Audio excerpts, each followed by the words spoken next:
हम राम को माने ना माने, हम राम की आलोचना करें या उसकी पूजा करें, ये सारी सहूलतें हमको संविधान देता है। इस संविधान के विरोधी कौन थे जब संविधान लागू हुआ था? आरएसएस। आम लोग हैं जो चाहते हैं कि देश के अंदर संविधान जिंदा रहे, लोकतंत्र जिंदा रहे, देश की नींव जिंदा रहे। वो चाहते हैं कि भद्राचार्य जैसे तमाम बाबाओं पर कार्रवाई होनी चाहिए। डॉक्टर अंबेडकर को राम को नहीं मानते थे, भगत सिंह नहीं मानते थे, जो दयानंद सरस्वती आर्य समाज के संस्थापक, उन्होंने साफ इनकार किया है कि ऐसे बयान हम भी देंगे तो भारतीय जनता पार्टी हमें भी शरण में लेगी और हमें भी आने वाले टाइम पे राज्यसभा, लोकसभा ऐसे जो अवसर हैं वो हमें प्राप्त कराएगी। राम और शबरी में अंतर कैसे हो गया? मनुष्य और मनुष्य में भेद कैसे हो गया? और अगर मनुष्य और मनुष्य में भेद नहीं है तो शबरी के जूठे बेर राम ने खा भी लिए तो क्या बड़ी बात हो गई? धर्म के पास लोगों की समस्याओं का कोई इलाज नहीं है, उसके पास बेरोजगारी का इलाज नहीं है, शिक्षा का इलाज नहीं है, अस्पताल का कोई वो नहीं है। जाति न पूछो साधु की, पूछ लीजिए ज्ञान, मोल करो तलवार का, पड़ा रहंदो म्यान। ये बात कबीर ने तब लिखी थी जब ये देश जातिवाद की चपेट में था। उसके बाद अंबेडकर का बहुत लंबा संघर्ष रहा, जिसके बाद थोड़ी उम्मीद जगी। लेकिन आचार्य राम भद्राचार्य का एक बयान आता है जो एक्स स्पेस पर लगातार तैर रहा है। बयान ये है कि जो राम को नहीं पूछता है वो चमार है। अब चमार क्यों है, इस पर भी सवाल उठ रहा है कि किसी जाति को क्या इतना छोटा बताया जा सकता है। इन तमाम सवालों के साथ पंकज सर, पहला सवाल यही है कि ये आचार्य, साधु, महात्मा जो समाज को नई दिशा देने की बात करते हैं, कहते हैं हम समाज को जगा रहे हैं, और वो जब ऐसी जातिवादी टिप्पणी करते हैं और प्रधानमंत्री उनके साथ दिखते हैं तो क्या मैसेज पब्लिक में जाता है? जाहिर है अगर सत्ता का संरक्षण ऐसे लोगों को है तो ये माना जाएगा कि ये जो कुछ बोल रहे हैं उस पर सरकार की या तमाम जो जिनका आपने नाम लिया उन सबकी सहमति है, अगर वो इसका खंडन नहीं करते। लेकिन ये जो वो कह रहे हैं वो कह क्या रहे हैं? पहले तो उन्होंने कहा कि जो राम को नहीं मानते वो चमार हैं। तो पहले तो ये सोचना चाहिए, पूछना चाहिए कि भाई चमार होने में बुराई क्या है? वो भी वैसे ही पैदा होते हैं। कबीर ने कहा ही है कि जो तो तुर्क तुर्कनी जाया, अंदर खतना क्यों न कराया, जो बामन बमनी का जाया, आन रास्ते क्यों ना आया। तो सब तो एक ही रास्ते से आए हैं। तो जो चमार हैं वो उनके भी जन्म की प्रक्रिया वही है। उनकी उपस्थिति एक ऐसी उपस्थिति है जिसने इस देश को सुंदर बनाने में एक बड़ा कौशल अपना उन्होंने इस्तेमाल किया है। तो यहाँ पर पहला तो ये आपत्ति होनी चाहिए कि आप चमार को इतना हीन क्यों मान रहे हैं, मनुष्य से एक दर्जा नीचे क्यों मान रहे हैं। दूसरी बात है, क्या राम का विरोध करना या राम को ना मानना कोई अपराध है? क्योंकि इसमें कुछ ऐसा लग रहा है कि जैसे राम को मानना एक कोई शर्त है। मेरा उनसे विनम्र आग्रह है कि डॉक्टर अंबेडकर को राम को नहीं मानते थे, भगत सिंह नहीं मानते थे, जो दयानंद सरस्वती आर्य समाज के संस्थापक, उन्होंने साफ इनकार किया है किसी अवतारवाद को मानने से। राम को विष्णु के अवतार के रूप में जो आज से करीब 1000 साल पहले एक तरह से मान्यता मिली उनकी, और इसीलिए हम देखते हैं कि बहुत प्राचीन राम मंदिरों का कोई परंपरा नहीं रही है। विष्णु मंदिर थे, शैव मंदिर थे, वैष्णव और शैवों में बड़ा संघर्ष भी था। लेकिन आज जहाँ पर राम भद्राचार्य बोल रहे हैं वो एक शर्त लगा रहे हैं कि अगर आप धार्मिक व्यक्ति हैं तो एक तो राम को मानिए, और राम को ना मानना कोई ऐसा है जो कोई हीन स्थिति है। तो हमारा जो संविधान है वो इस तरह के तमाम जो चिंतन परंपरा है उसके विरुद्ध खड़ा हुआ, जिसने माना कि सभी बराबर हैं। तो आज जो राम भद्राचार्य ने कहा है वो सीधे सीधे जाति सूचक अपमान किया गया है, जो कानून की दृष्टि से अपराध है। और इसके अलावा उन्हें धर्म का भी मर्म ऐसा लगता है कि उन्हें नहीं पता, क्योंकि राम तो तरह तरह के रहे हैं, निर्गुण के राम रहे हैं। कबीर कहते हैं राम मोर प्यू मैं प्यू की बहुरिया। जहाँ राम का मतलब है जो समस्त ब्रह्मांड में रमता है, वो ब्रह्मांड ब्रह्म का स्वरूप है, वो दशरथ का पुत्र नहीं है। नानक कहते हैं एक राम दशरथ का बेटा और एक राम जो घटघट है, तो मतलब दोनों अलग अलग हैं। तो यहाँ पर जिस तरीके से राम भद्राचार्य ने कहा है ये धर्म की वही व्याख्या है जिसकी वजह से इस देश में हजारों हजार साल मेहनत कश अवाम एक बहुत ही निचली स्थिति में, शोषित और दमित स्थिति में रही है। मेरा ख्याल है इसकी कड़ी निंदा होनी चाहिए, और अगर इस पर कोई कानूनी कार्रवाई करता है तो वो गलत नहीं होगा। नीरज जी, दूसरा सवाल यहाँ पर बनता है कि ये पहली बार ऐसा स्टेटमेंट नहीं आया। इससे पहले भी एक बयान आया था हमारे मुलायम काशीराम, बोलो सारे जय श्री राम। ये बहुजन समाज का जो पूरा संघर्ष है, क्या साधुओं महात्माओं जो धर्म का चोला ओढ़कर बैठे हुए हैं, क्योंकि धर्म भी कहीं ऐसी स्वतंत्रता नहीं देता है कि आप किसी का अपमान करें, क्या ये संघर्ष चुभता है? क्या अंबेडकर की सोच चुभती है? क्या दलितों का ऊपर उठना चुभता है? क्या कारण है कि वो स्वीकार नहीं पा रहे? देखिए, भारतीय जनता पार्टी का शासन है देश के अंदर। राम भद्राचार्य भारतीय जनता पार्टी की लाइन पर बातचीत कर रहे हैं, और भारतीय जनता पार्टी की लाइन क्या है? जो लाइन आरएसएस ने तय की थी। आरएसएस को मानने वाले लोग, आरएसएस में शामिल लोग क्या कहते थे कि देश हिंदू राष्ट्र होना चाहिए, और हिंदू राष्ट्र का कानून क्या होता? मनुस्मृति। मनुस्मृति के हिसाब से ब्राह्मणों के अलावा जो दलित जातियां हैं वो निचली जातियां हैं, उनका काम है सेवा करना। उन्हें शरीर के रूप में जब समाज को चित्रित करते हैं तो दलितों को वो पैर मानते हैं।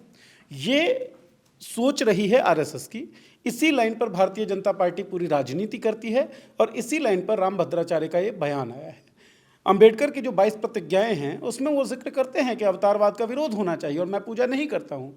अंबेडकर हिंदू धर्म को छोड़ देते हैं, अंबेडकर बौद्ध धर्म अपना लेते हैं। मतलब ये सारी सहूलतें देता है संविधान, और ये तो व्यक्ति की निजी इच्छा है कि हमें धर्म में रहना है या नहीं रहना है। अगर आप देश के आइडिया की बात करेंगे, आइडिया ऑफ इंडिया की बात करेंगे, तो स्वतंत्रता आंदोलन में बहुत सारे हीरो रहे।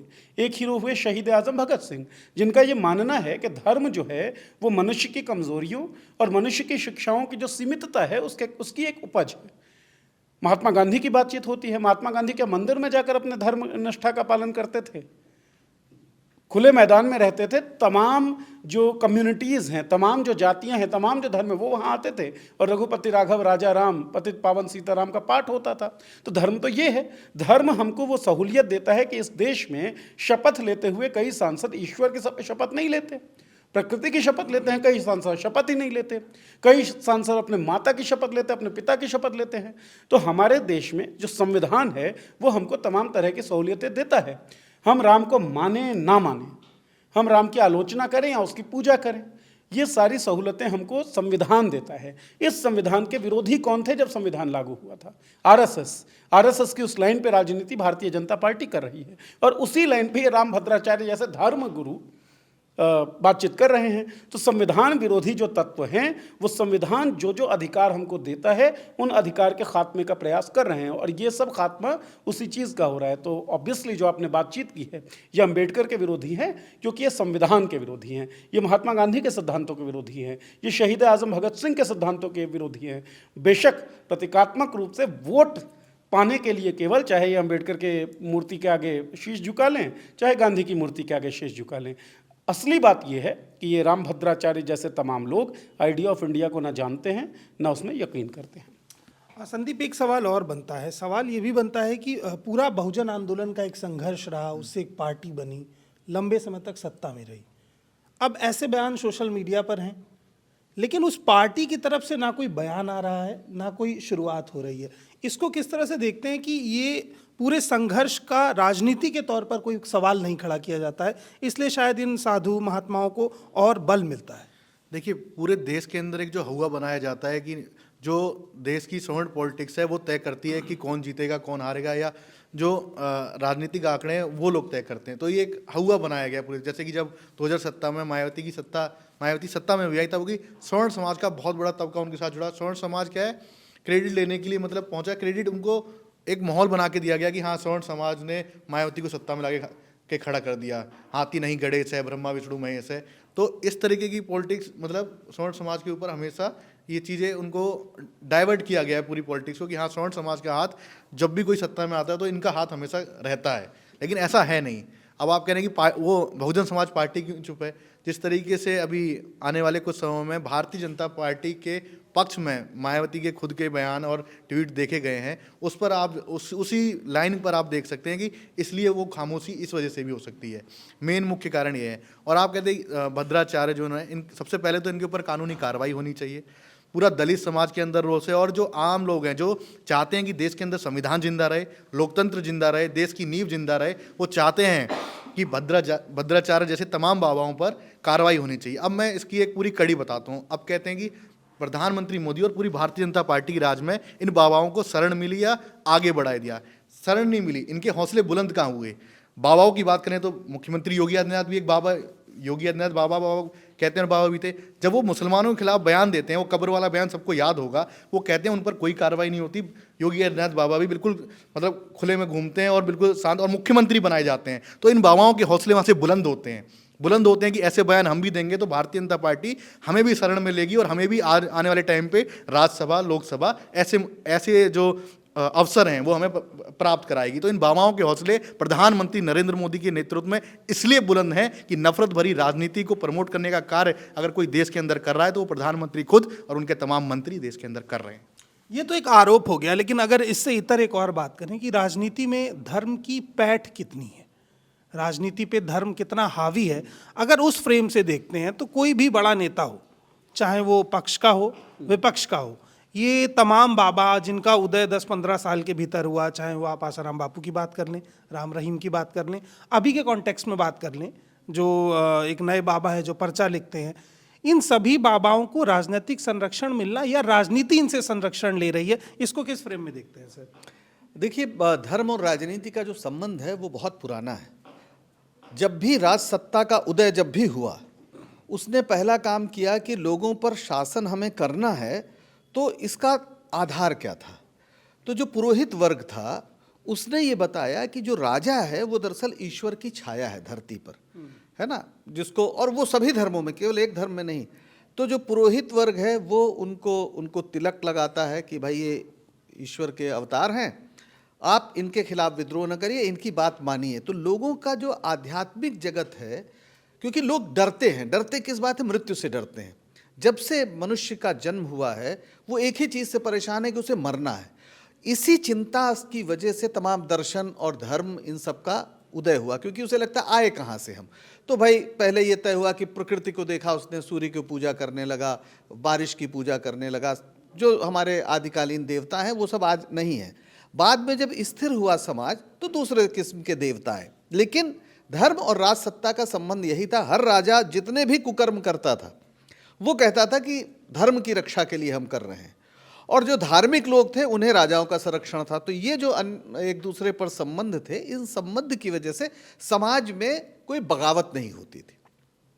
300-400 साल पहले, खासतौर पर इंडस्ट्रियल रेवोल्यूशन के बाद एक खास तरह का एक तनाव पैदा हुआ राजाओं और यूरोप में चर्च के बीच में, और वहाँ पे लंबी लड़ाई हुई, लंबा संघर्ष हुआ, बहुत खून बहा है, और बाद में चर्च और राज सत्ताएं अलग हुई हैं। तो आधुनिक युग की बुनियाद इस पर पड़ी है कि चर्च अलग होगा, यानी धर्म सत्ता अलग होगी, और राज सत्ता अलग होगी। राज सत्ता कैसे चलेगी? उसके बाद इसी प्रक्रिया में फिर लोकतंत्र का विचार आया, जिसमें लोग तय करेंगे, लोग चुनेंगे कि कौन राजा बनेगा। राजा रानी के पेट से नहीं पैदा होता है, लोकतंत्र में राजा वोट से पैदा होता है। अब जो लोकतांत्रिक सरकारें हैं उनकी ये जिम्मेदारी है कि लोगों के अंदर इस चेतना को बढ़ाएं। इसीलिए हमारे संविधान में वैज्ञानिक चेतना के विकास का एक तरह से निर्देश है सरकारों पर, और जो तमाम धार्मिक लोग हैं वो अपने क्रियाकलाप करें, जो करना हो, जिसको जो धर्म मानना हो, लेकिन राज्य में जो राज्य चलेगा उसमें इन सब की जगह नहीं होगी, क्योंकि धर्म के पास लोगों की समस्याओं का कोई इलाज नहीं है। उसके पास बेरोजगारी का इलाज नहीं है, शिक्षा का इलाज नहीं है, अस्पताल का कोई वो नहीं है। आप जानते हैं चेचक इस देश में आती थी तो लोग माता कह के पूजा करते थे, जब टीका आया तो वो चला गया। तो विज्ञान ने ये हमको इस सुविधा दी कि हम इस बात अपनी दुनिया को बेहतर करने के लिए मनुष्य किसी ईश्वर पर न रहे आश्रित, बल्कि वो खुद प्रयास करे। अब दिक्कत क्या है कि ये ऐसा होने से जो धार्मिक जगत है वो पीछे चला गया। हमारे देश में दुर्भाग्य से एक ऐसी राजनीति आई, और वो राजनीति चूंकि 1984 तक 2 सीटों पर सिमट गई थी, तो उसने ये तय किया कि हमें धर्म की राजनीति करना है। और उन्होंने जो लोगों के का जो अंधविश्वास था या जो उनकी धर्म भीरुता थी, उसको इकट्ठा करके अपनी राजनीतिक पूंजी में बदला। अब उसी के प्रभाव में फिर तमाम लोग सामने आ गए कि भाई हम भी हैं, अगर योगी आदित्यनाथ मुख्यमंत्री बन सकते हैं। अब योगी आदित्यनाथ नाथ संप्रदाय के हैं। नाथ संप्रदाय में क्या कहा है गुरु गोरखनाथ ने? हिंदू पूजे देहुरा मुसलमान मसीज, और जोगी पूजे परम पद, न देहुरा न मसीज, यानी न मंदिर न मस्जिद, हम तो परम पद को पूछते हैं, निराकार ब्रह्म को पूछते हैं। तो क्या नाथ संप्रदाय राम को जो पूजा नहीं करता रहा है, क्या वो फिर जैसा उन्होंने कहा वो है? लेकिन मेरा सवाल यह है कि वो होने में प्रॉब्लम क्या है? रैदास खुद को चमार कहते हैं और कहते हैं जात जात में जात है, जस केलन के पात रैदास न मानुष बन सके जब तक जात न जात। वो तो मनुष्य होने की शर्त बताते हैं। तो राम भद्राचार्य तो इस कसौटी पर उतर नहीं रहे हैं खरे। उन्हें दर्शन और धर्म की जो भारत की महान परंपरा है उसका भी भान नहीं है, क्योंकि हमारे यहाँ कहा गया है कि अयम निजः परो वेति गणना लघुचेत साम उदार चरिता नामता वसुधैव कुटुंबकम। जो नीच प्रकृति के लोग होते हैं वो कहते हैं ये मेरा है, ये मेरा नहीं है, ये छोटा है, ये बड़ा है, ये बंधु है, ये नहीं है। जो उदार चरित्र के लोग होते हैं तो उनके लिए तो पूरी दुनिया ही एक परिवार है। तो इस परिवार में चमार क्या बाहर है इससे? वो भी तो मनुष्य हैं। तो राम भद्राचार्य से सवाल पूछना चाहिए। और संविधान ने हम सबको बराबरी का अधिकार दिया है। इस तरह से जाति को, किसी जाति को नीचा बताना अपने आप में संविधान विरोधी, कानून विरोधी काम है। और मुझे लगता है कि अगर कोई कानूनी कार्रवाई करेगा तो भी गलत नहीं करेगा। एक और सवाल बनता है नीरज जी, सवाल ये बनता है कि आप पूरी रामायण को देखें, उसकी पूरी कहानी को देखें, तो कहीं भी राम के जातिवादी होने का कोई प्रमाण नहीं मिलता है कि राम स्वयं जातिवाद के समर्थन में खड़े हैं। तो फिर राम के नाम पर जो जातिवाद फैल रहा है, इसको लेके कैसे धार्मिक स्पष्टीकरण जाना चाहिए? क्योंकि ऐसा नहीं है कि जो धार्मिक धड़ा है वो पूरा ही जातिवाद के समर्थन में। कुछ लोग होंगे जो जागरूक होंगे, जो संविधान का सम्मान करते होंगे, उनके लिए स्पेस कम क्यों हो रहा है? देखिए, आपने जो सवाल पूछा ये भी कंट्रोवर्शियल है और इस पे भी बातचीत हो सकती है कि क्या राम का जो किरदार है वो जातिवादी दिखता है कहीं से। कई ऐसे प्रसंग हैं जिसमें आप ये प्रूव कर सकते हैं कि राम के किरदार में भी जातिवाद की झलक है। मेरा सवाल यही है कि जब राम के किरदार में जातिवाद की झलक दिखती है, ये आज़ादी हमको हमारा संविधान देता है कि हम उसके बारे में बातचीत करें। इस आज़ादी को कर्टेल करने वाले आप होते कौन हैं? राम के किरदार, भाई देखिए, राम को लेकर जो कहानियां प्रचलित है उसमें एक शबरी के जूठे बेरों की बातचीत आती है। किसी धार्मिक ग्रंथ में ये उद्धरण नहीं मिलता है। अब पॉपुलर कल्चर में जो चीज़ चल रही है हम उसको मान लेते हैं कि राम ने शबरी के जूठे बेर खाए। इसका मतलब राम ने कोई बहुत बड़ा काम कर दिया। राम अगर विष्णु के अवतार थे तो मनुष्य स्वरूप में ना, तो राम और शबरी में अंतर कैसे हो गया? मनुष्य और मनुष्य में भेद कैसे हो गया? और अगर मनुष्य और मनुष्य में भेद नहीं है तो शबरी के जूठे बेर राम ने खा भी लिए तो क्या बड़ी बात हो गई? लेकिन ये बड़ा कहकर प्रचारित इसीलिए किया गया क्योंकि आपको जातिवाद को स्टैब्लिश करना था। जो हमारा संविधान बना इस तमाम स्टैब्लिशमेंट का विरोध करता था। जाति के आधार पर, लिंग के आधार पर, भाषा के आधार पर, क्षेत्र के आधार पर किसी तरह का कोई भेदभाव होगा नहीं। लेकिन मैंने जो पहले बात कही थी कि आरएसएस का पूरा प्रोजेक्ट हिंदू राष्ट्र का प्रोजेक्ट है। इसमें मुस्लिम शत्रु हैं ही नहीं, लेकिन मुस्लिम और सांप्रदायिकता से, मुस्लिमों को शत्रु बनाकर और सांप्रदायिकता से एक पावर पाती है भारतीय जनता पार्टी की राजनीति, और उस पावर के थ्रू उस हिंदू राष्ट्र के प्रोजेक्ट को आगे बढ़ाती है। उस प्रोजेक्ट का विक्टिम कौन होगा? उस प्रोजेक्ट का विक्टिम दलित ही होगा, क्योंकि मनुइज्म जो है, मनुवाद जो है, उसमें दलितों का शोषण है, उसमें दलित को नीचा बताया गया है। तो राम भद्राचार्य तो उसी प्रोजेक्ट को आगे बढ़ा रहे हैं। आपने जो पहले सवाल में बातचीत की थी, ये कोई पहला बयान नहीं है इस तरीके का। रिपीटेड ऑफेंडर है राम भद्राचार्य। मरे मुलायम कांशी राम, जोर से बोलो जय श्री राम, इस तरह का नारा देने वाला व्यक्ति प्रधानमंत्री नरेंद्र मोदी से गले मिलता है। ये आपको स्वीकार्य कैसे हो सकता है? उसी मुलायम सिंह यादव की आप तारीफें करते नहीं थकते हैं, क्योंकि आपको उत्तर प्रदेश में वोट चाहिए होता है, आप कंसोलिडेट करना चाहते हैं वोटर्स को। उस तरह के व्यक्ति जो अवतारवाद के पक्ष में जातिवाद का जहर घोल रहा है, आप उसके साथ गले मिल रहे हैं और आप अंबेडकर की मूर्ति के आगे भी शीश झुका रहे हैं। तो ये किस तरह का दोहरा चरित्र है? ये दोहरा चरित्र है ही इसलिए क्योंकि संविधान की मान्यता नहीं है। संविधान को की मान्यता में इनका यकीन नहीं है। संविधान जो बातें कह रहा है वो इस बात को मानते नहीं हैं, क्योंकि इनका पूरा प्रोजेक्ट, हिंदू राष्ट्र का पूरा प्रोजेक्ट, आरएसएस की पूरी कार्यप्रणाली संविधान विरोधी है और संविधान विरोधी ताकतें बल पा रही है। फिलहाल राम भद्राचार्य इसका एक एग्जाम्पल है।